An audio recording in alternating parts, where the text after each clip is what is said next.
عمرك فكرت تزرع فلفل وطماطم وبتنجان بنفسك من غير أي كيماويات؟ صحي وطازة من الجنين على طول.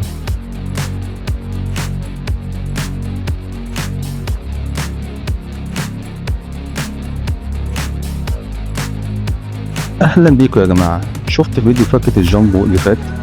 لو لأ يا ريت تتفرجوا عليه. النهاردة هشارككم حاجة ممتعة جدا، هزرع خضار من الصفر في جنينة حماتي.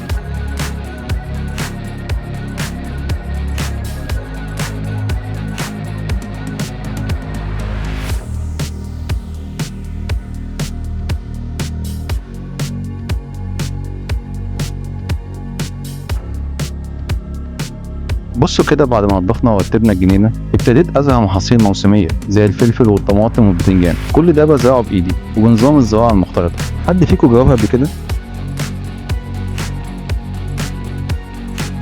بسيب مسافة حوالي من 50 ل 60 سنتي بين كل نبات، وبعمق من 5 ل 10 سم. المسافات دي مهمة علشان البذور تتنفس والنبات يكبر ويتغذى كويس.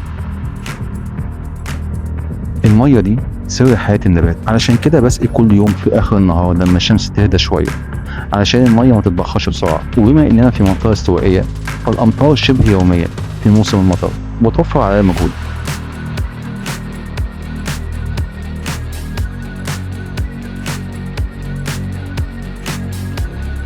ناس كتيرة بتنسى موضوع الحشاشة المدورة، بس دي ممكن تسرق الغذاء من النبات وتغطي عليه، كمان تجيب حشرات.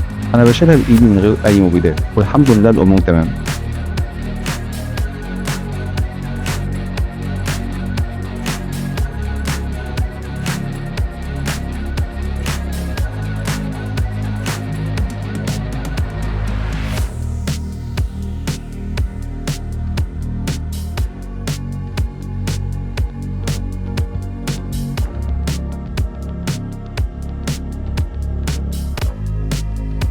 أنا متحمس جدا أشوف المحصول، بس أهم حاجة في الزراعة هي الصبر. النبات زي الطفل، محتاج حب واهتمام مستمر.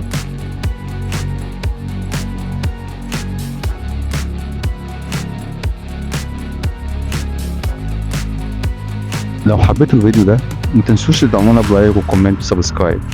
قولولي في الكومنتات تحبوا تشوفوا ازاي بعمل السماد العضوي من مخلفات المطبخ. أنا مستني ردكم وهقرا كل تعليق.